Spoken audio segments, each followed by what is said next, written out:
All right, welcome back to the next video in this series on how to play Blood and Bayonets. I'm going to be talking about infantry and everything infantry can do. Infantry actions, infantry reactions, shooting, fighting, moving, formations, and how they work in the game. So what we have here before us is a full-size unit of British line. It's 16 miniatures on two 8-figure movement trays. The movement trays aren't necessary to use. It just makes the gameplay a little easier, but it's up to you personally. You can not use them and just move your miniatures individually. That's fine. And in this unit here, we have full command. As you see, we have an officer, a flag bearer, and a drummer. So say you decide to activate this unit. It's your turn, and you've played a club. This unit is trained. It could be upgraded to be a veteran, but right now we're playing it as a trained unit. So if you notice, the trained unit has 3 actions. If it was inexperienced, it would only have 2. So you decide to play your trained card. So you're going to put your trained card down. Your opponent might have gone before you. You might be able to go first. So then you start moving, and when you move in 4-inch increments. So, but you don't move like I'm going to move 8 inches. You don't move both. You just move your 4, then you decide move another 4. So we're going to move our 4 inches, which should be to about right there. So you can slide them up. Okay, now you decide, hey, I want to turn my unit a little bit with my second action. I don't have like wheeling widgets and things to kind of really constrain you on how you wheel. The only thing is none of your members in your unit can move more than your allotted movement. So if you're going to move 4 inches, say you want to pivot. So this front edge is moving 4 inches, which is fine. Okay. And then these guys are not moving more than 4 inches. So now you've wheeled, essentially, but nothing's moved more than the total of 4 inches. So you're fine. So you maximize your movement on this end, and this end will pivot around. That being said, say you wanted to like reverse, like come about, about turn. You can do that. That's fine. And then you can do movement. That doesn't really count because you're not doing any forward movement. If you're in a position where you're about facing in a combat to face people behind you, something's gone pretty wrong at that point. They've gotten behind you. Okay, but that being said, so say you decide to move your second movement. So you've moved a total of 8 inches straight ahead. Okay, now you had, as I said, 3 actions. If you move more than 8 inches with infantry or cavalry, and that's in their actual activation, not any free moves, because remember, free moves do not count against you, or free actions, like cavalry get a free move action before they do anything. If you move any more than this, which you can do, you can move your whole 12 inches, 4, 4, and 4, you'll gain a fatigue. And when you gain fatigue, and I've spoken about these before, 1 fatigue, if you see here, doesn't really, it's just building. But once you get to 2 fatigue, you'll have -1 action. So if you started activating a unit with this card that had 2 fatigue on it, instead of having the 3 actions, they'd only have 2 actions. So it's up to you to maintain and control and monitor your fatigue. So say you wanted to push, not push, but move these guys another movement action, they would gain a fatigue at the end of the action, and they would have moved a whole 12 inches. So that's the basics of movement. Now I'm going to go on to some other stuff and how it works, how movement interacts with other units in front of them, how you can move through units, and how you can move across obstacles. Okay, we're adding another element into this scenario with your infantry line. So what we have here is you have a line of infantry, 16 man, same as we had before, but now you have a line of skirmishers in front of your infantry. So what's the benefit of having skirmishers in front of your infantry? If any shots from your enemy come across the skirmisher, so if you could draw a line from the shot coming from here across into your infantry, you can say you get hit 4 times with these, shots coming across your skirmishers. Instead of putting the shots on the infantry unit, you can put them on the skirmishers.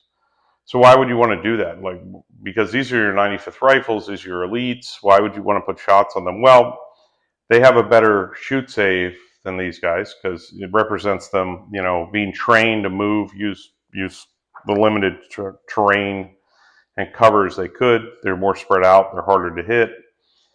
And 2, they have much better resolve. So if they do get hit and they do take casualties, the chance of them failing resolve tests are less than the chance of your line failing resolve tests. Now you can split the shot up too. Say if you took those 4 hits, you could put 2 on these guys and 2 on these guys. The only issue with that, and it's up to you as a player, is now you're going to be forced to make more resolve tests because for every time a unit gets hit, they have to take a resolve test. So say this is your scenario right here, and the skirmishers have fired, so they're unloaded, right? So that's what our unloaded marker is. They have rifles, so they get 3 reloads. So now they're less combat effective because they're not loaded. They're kind of vulnerable at this point to being charged because they can't defensive fire. So you decide, okay, my skirmishers have done what they need to do. They've fired off a couple volleys throughout the game. They've screened my troops. Now I want to move through them and, move my line up, maybe fire a volley and potentially charge. Units in loose formation or skirmish formation, and these guys are in skirmish formation, can be seen through and shot through freely by you or your enemy.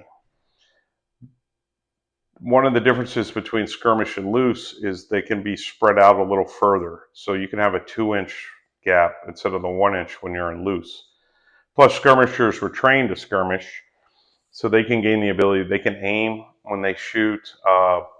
If they run, meaning they move 2 4-inch movement bands back to back, like if the skirmishers move, they would gain a run token. And that means every time they're fired upon in a shoot action, it's +1 harder to hit them until they activate again. So that run token would sit on them if they had moved double until the next time they're shot at. So it's almost like moving cover.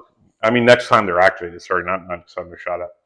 So it's almost like a moving cover. They're in the open, they're running. It represents them being harder hit targets to hit because they're moving around. They're running. Any unit with the skirmish special rule can do that. Any unit that gets below a certain level becomes loose.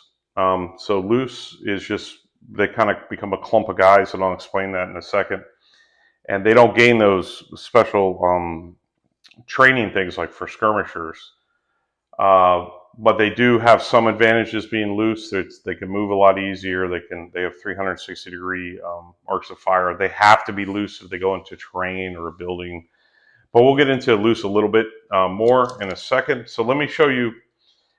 So back to what I was saying. So you want to move these guys forward. And you're thinking, how do I move them forward? I got guys in front of me. Very simply, say you had played a heart. So they're trained. They have 2 actions. First action is to move, and you go, look at that. You could clear the skirmishers. So as long as you could clear through the line, you could just freely move right across them. And now you have 1 more action. You could fire your volley. You can move again.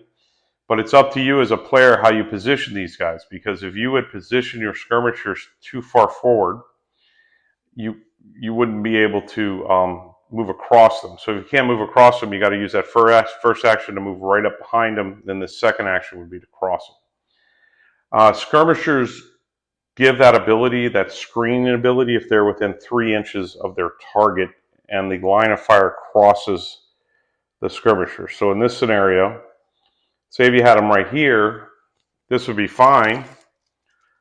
You'd gain the 3-inch from your target, so you gain that ability of the skirmishers. But if you tried to move across the skirmishers, 4 inches forward would put you on top of the skirmishers, and you can't, intermix units like that. So you would have to use first action here, get up right on them, and then your second action would be to cross them. And then you could always push them for a free extra action. You can never go above 3 actions total in any activation, but you could push them to do one more because you only played a heart, so you really want to shoot that volley. But and if you push them, they'll gain a fatigue. So you could do that, give them a fatigue, they fire all their guns. Now, these guys back here, they're basically blocked. Their line of sight is blocked because you cannot go line of sight through a formed unit or a cavalry unit. Although if they had some, bad guys over here, they could see some of them. So if they could see some, they can shoot at them, but only the ones they see can die. So if they can't see anything, if like all your units behind a wall and you just have one guy on the other side of the wall or hanging out, that's the only guy that can get killed. Because it kind of makes sense to me that if you can't see what someone, how could you shoot them? So, but if you can see a guy, you can shoot them, obviously. Okay, that being said, we've kind of went over how they move. We're going to go over how you move across a piece of terrain. So we're going to get onto that now. I'm going to reset. Okay, what we have here is a unit of 8 French line grenadiers. There's 8 of them, so they gain all the advantages of volley fire and being in line and for the formation. So they're blocking line of sight. But as soon as one is removed, they no longer can create a formation, so they would drop to a loose formation. That's why when you're list building, if you're building units of 8 exactly, which is the bare minimum to make a formation, they're vulnerable to receiving 1 casualty and losing all those benefits. So if you made it a unit of 10, maybe 12, you have that little bit of buffer so they don't lose that ability with just a lucky long-range shot across the board or something like that. But that being said, it's up to you.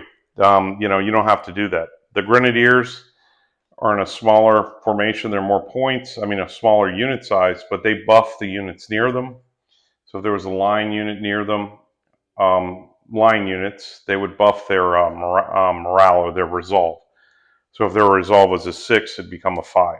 So you're like, well, I'm not expecting my Grenadiers to win the whole battle, but they're there to support my other units, so I don't care if it's a smaller unit. I want to save the points and put it into the bigger line units. But that being said, it's up to you. You can, say, hey, I want a 16-man Grenadier unit, which would be a lot of points, but it'd be a very powerful unit. So that being said, you've activated your Grenadiers. Now these guys are veterans, so you've activated them with a club, which gives them 3 actions. But you have a problem. You have a wall right in front of you. So how do you get across this wall and stay in formation? If you're in formation and you cross terrain, enter woods, cross a wall, enter a building, enter a swamp, you lose your formation. You can't form line in a building, or you can't form, this doesn't make sense, or form line in a heavily dense forest. But you can, obviously, in the open. So this scenario here, how would I get across this wall? Well, the first thing you'd have to do is drop to loose, which is free. This is dropping to loose is free. You don't have to pay an action for this. So now they're loose. So once they're loose, they have a 360-degree arc. They can basically freely move any which direction they want. But that being said, they are much more vulnerable to cavalry charges. They don't gain the benefit of volley fire. They can, why would you ever want to do that? There might be a scenario where you want to drop loose on an objective because you're surrounded by enemies. Because when they're loose, they don't really have a flank because they have 360 degrees. But they're more vulnerable to, cavalry, and there's a good amount of cavalry in this game. So it's up to you. If you feel comfortable and there's not cavalry near them and you think you can get away with it, you might want to drop them to loose so they have a wider arc. It's all specific on which game you're playing or what your strategy is. So this being said, so they drop to loose. So they want to cross this wall. So first action, 4 inches, we could cross the wall. They all make it, so they come across the wall. right? I mean, you can, obviously when you're playing, you can tell your opponent your intention, so you don't have to take the miniatures off and on if your intention is to put them right back on the base. But you got to account for all the actions it would take to do that. So you can't just say, oh, I'll put them on the base and then move and skip the action of putting them back into formation. So now you've moved across the wall. Now you're like, I want to be back in formation. So you use another action, and you simply put them in formation. Right? So now they're in formation right on the other side of the wall. So now we've used 2 actions total. We've used 1 to move, 1 for formation. Dropping to loose doesn't count. It's free, so free actions don't count against your total actions. So you have some options here. What are you going to do? You could move again, and that means you won't have moved more than 8 inches total, so you won't gain a fatigue. You could fire. You could, there's, I don't know exactly what your plan is, but there's, you have a lot of options. You have 1 more action, and one of the benefits is you won't gain that fatigue for moving more, because you won't have moved more than 8 inches. So say you want to move 1 more time. So you say, yep, let's advance my grenadiers. They advance up the field. Now they've used 3 actions total. And like I was saying before, you could push, but in this scenario, you cannot push because you can never push more than 3 actions. Later in the turn, you might activate your commander, and your commander gives them a command point to do something like shoot, but that doesn't count against them because that's not in their activation. That's outside of their activation. So that being said, I'm going to show you, we're going to move to how infantry react to cavalry and, what they do when cavalry gets near them. Okay, here's a scenario where the French player has activated his cavalry unit with, say, 3 actions. Okay, so his first action was a free move. His second action was to get to this position.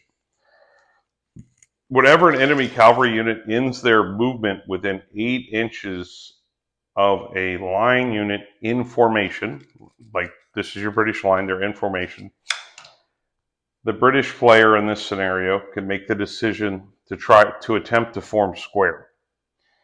So the French player would stop his movement there. Both players would check and go, okay, we're within 8.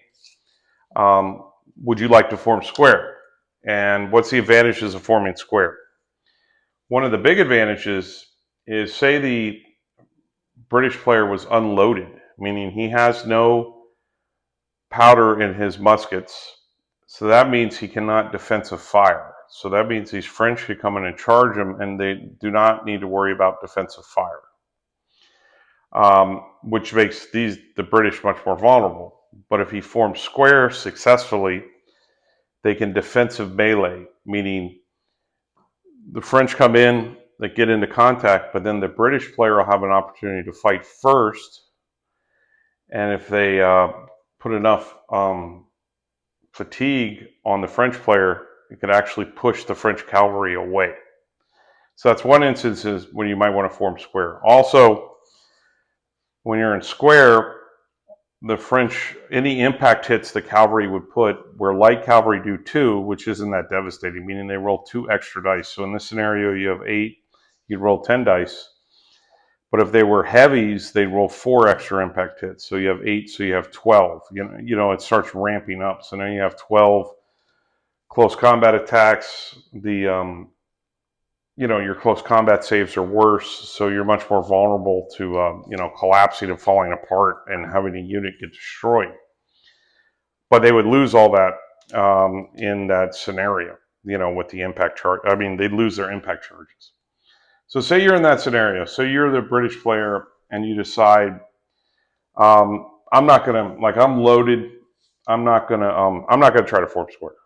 So the French player says, oh, okay.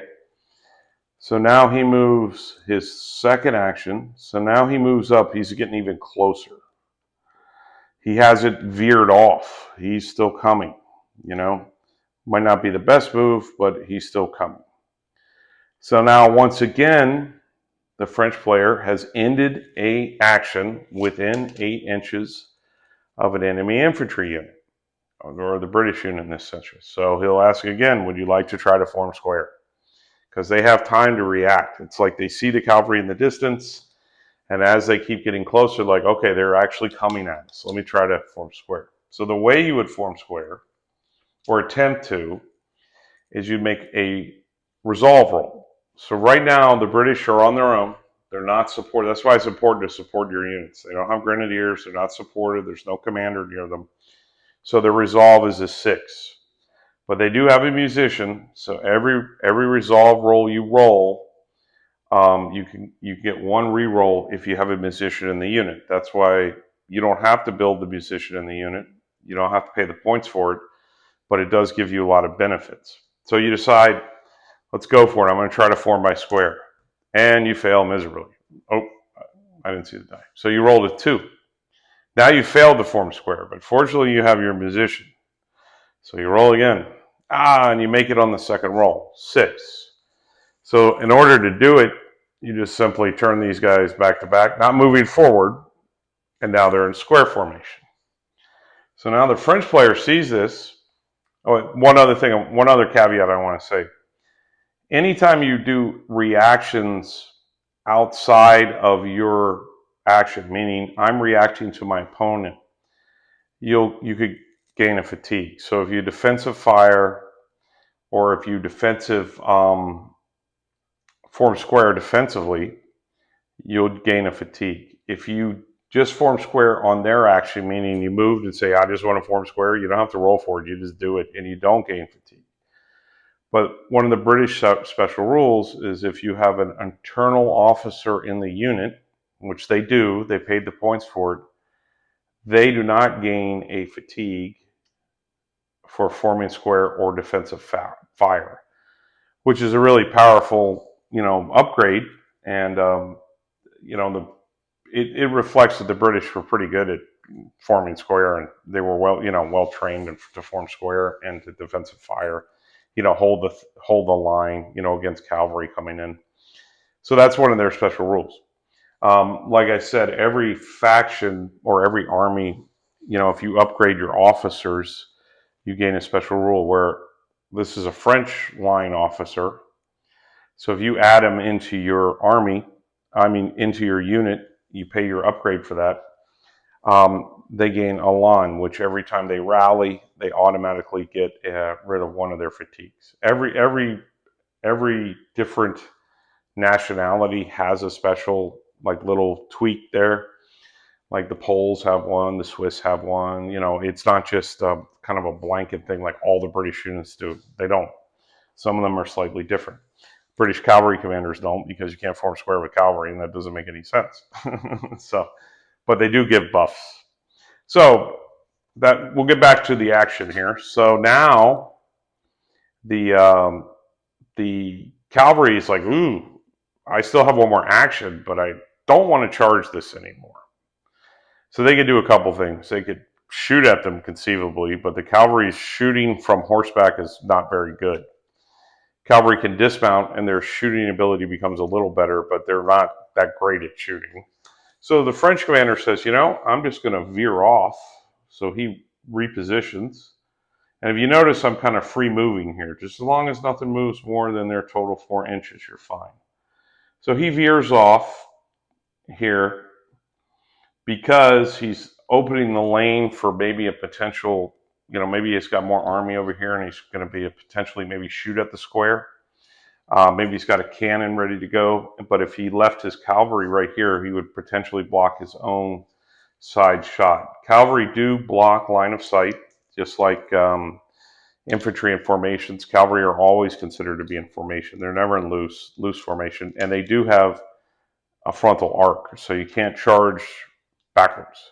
And I'll get into all that once we really start diving into the cavalry and how they work. So now you got your infantry in square, right? They didn't gain the fatigue because they're British.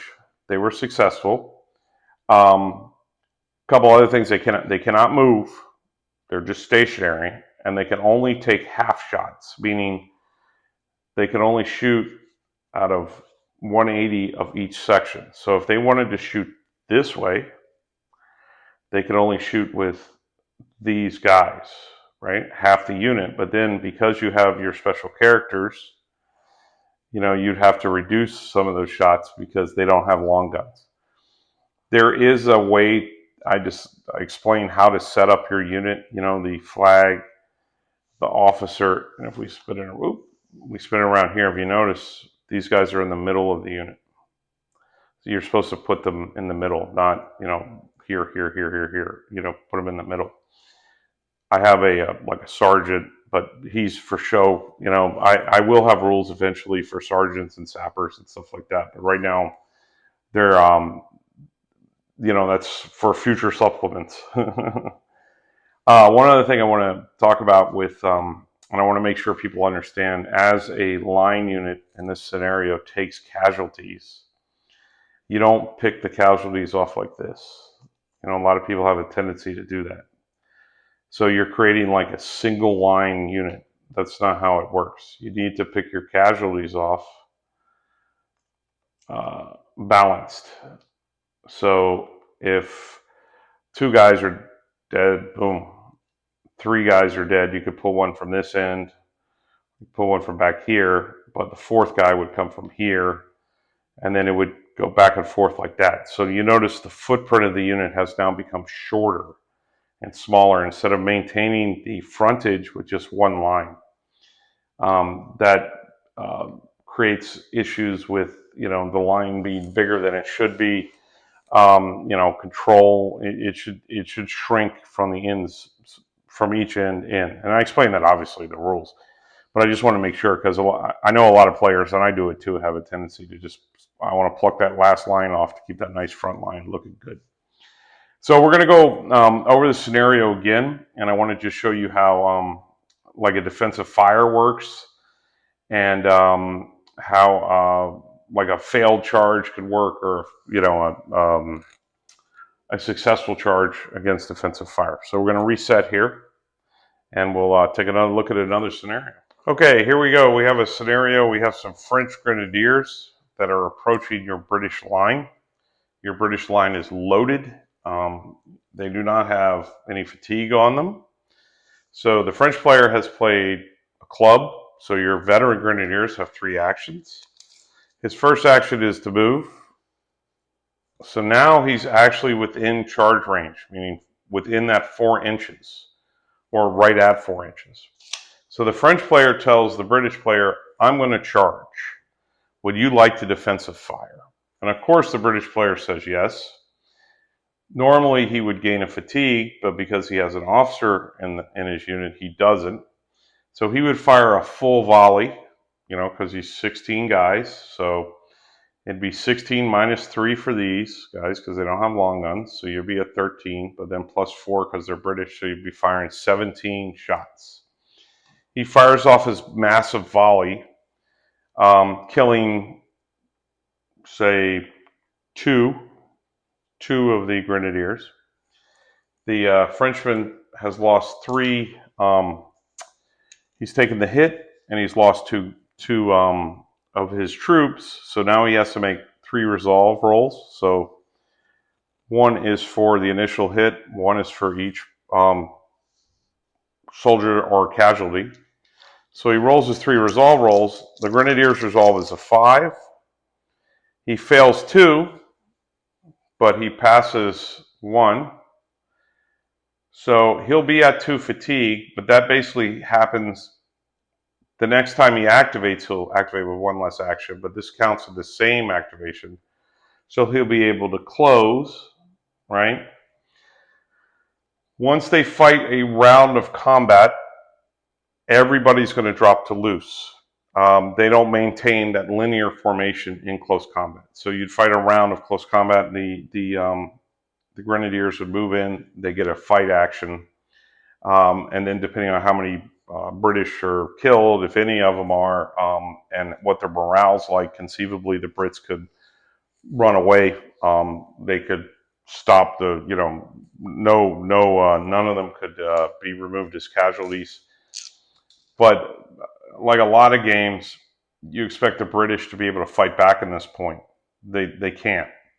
They fight back when they're activated. So say we fought 1 round of combat and they're all, you know, in this big grand melee here. And now the British player has played his card and he wants to activate. So he activates them and tells them to fight the French again.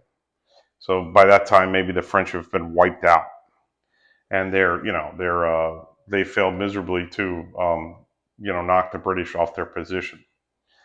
Say in the same scenario, when the British did their defensive fire and the French rolled this, meaning they failed all their rolls, they would have been at 3 fatigue.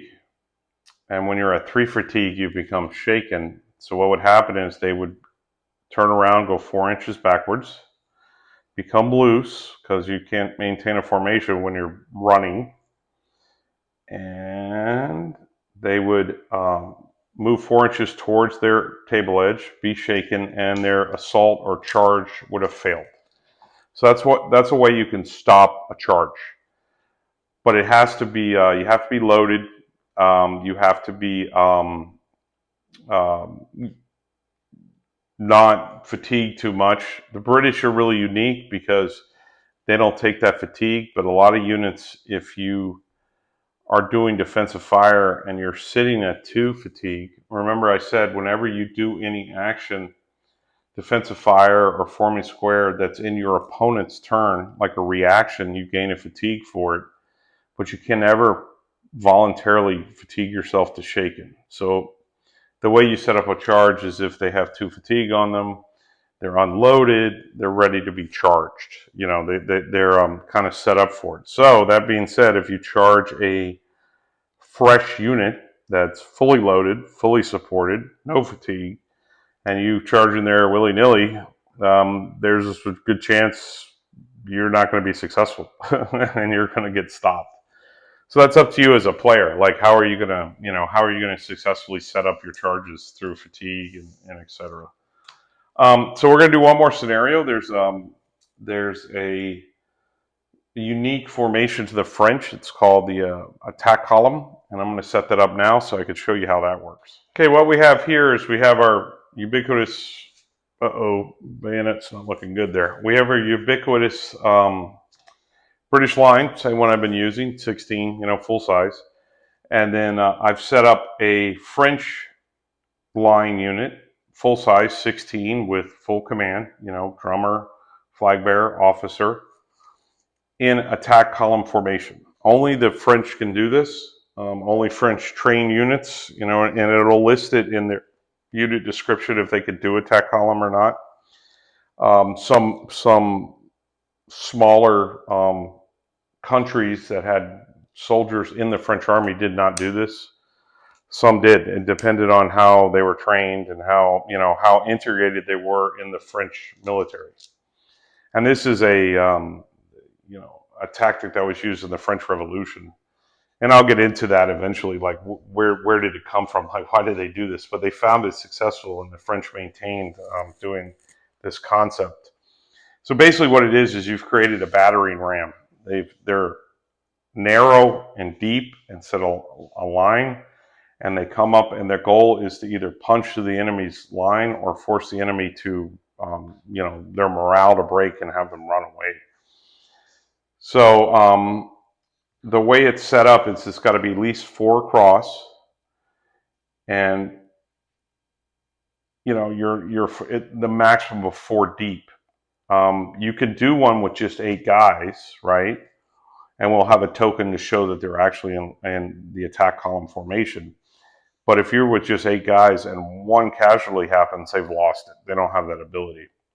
So, you want it a little bigger, so the chance of you losing that formation, you got to lose a good amount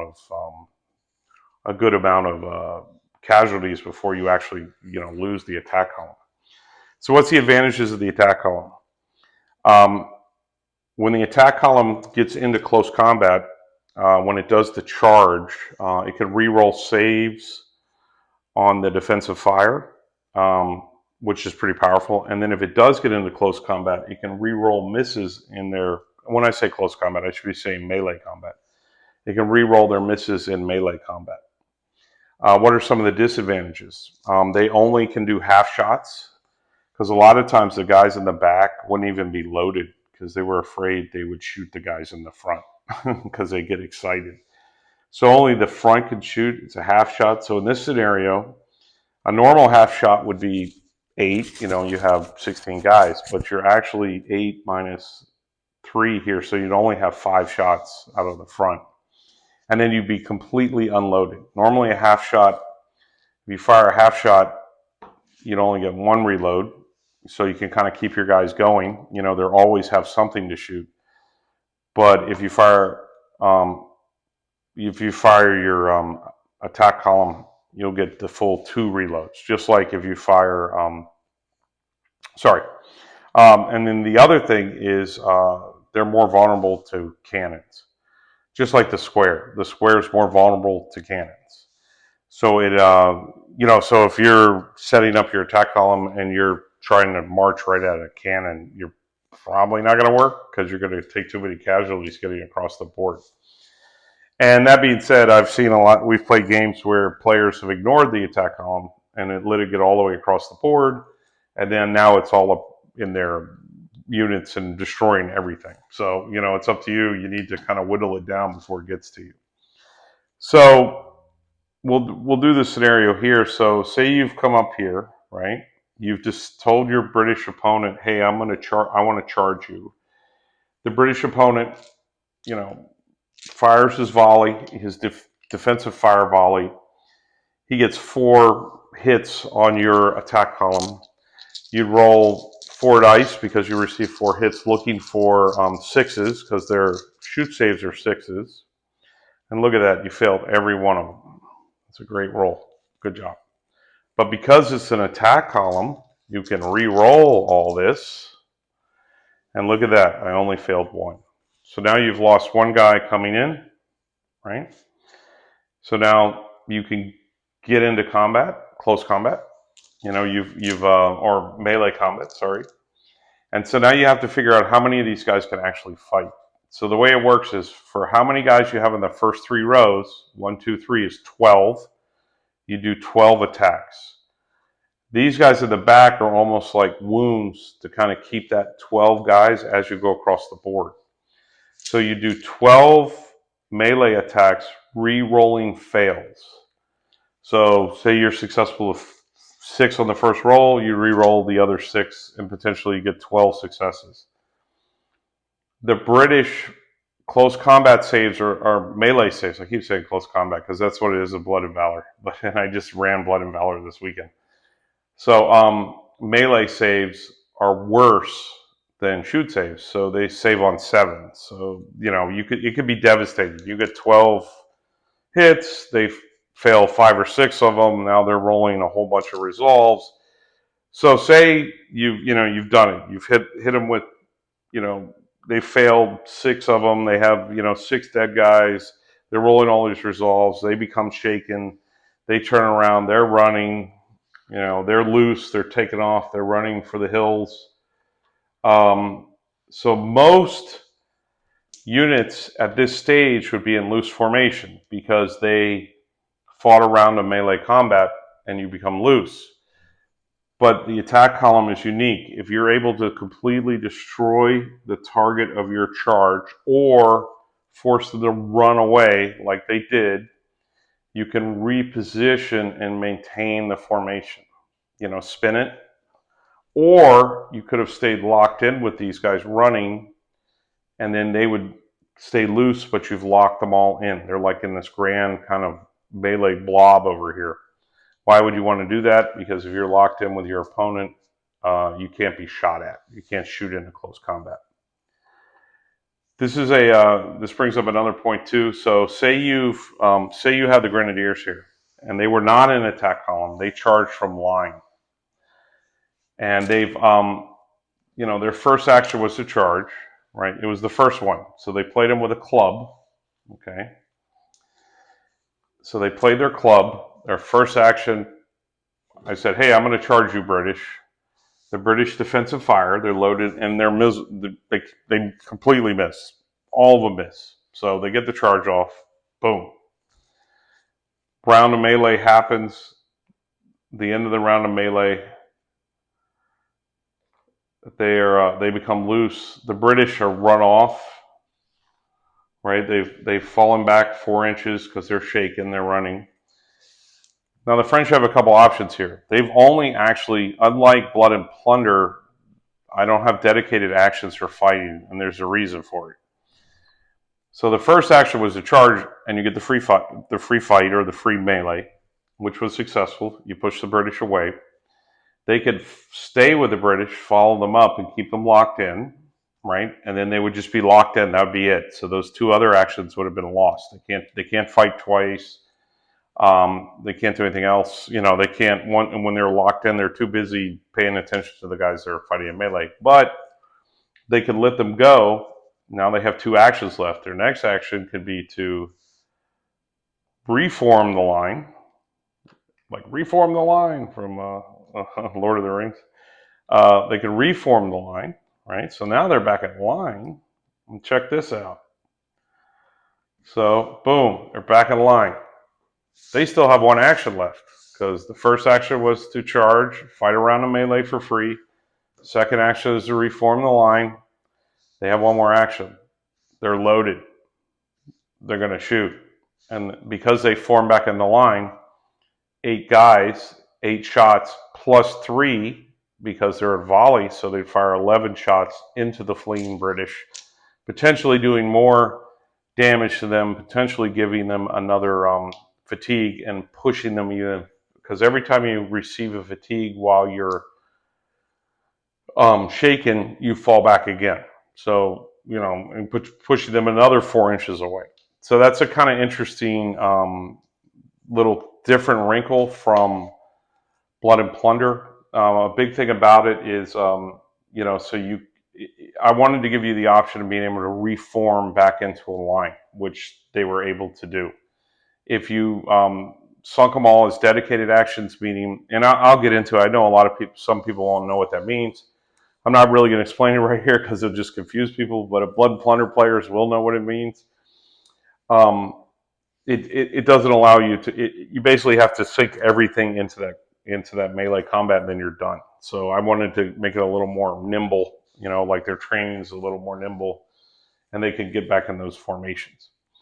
So I'm going to just cover a couple other little things about infantry movement, and I think we'll have most of it down pretty much. I think we're pretty squared away. Actually, I don't know how much more I got to talk about because we did loose, we did skirmish, we did how that works.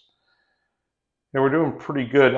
Some people have asked me about march columns and stuff, and a lot of Napoleonic games do that, but I don't have them because this game we're already in close combat. I mean, close proximity to each other. We're not, there's not a lot of maneuvering. You've deployed your forces and you've kind of said it's time to fight the battle. One thing, like your cavalry your commanders, they're considered loose. And so if you have your commander behind a line unit like that, you could use in formation, you can use these to kind of hide them, so they're not as, so you can cover your commander.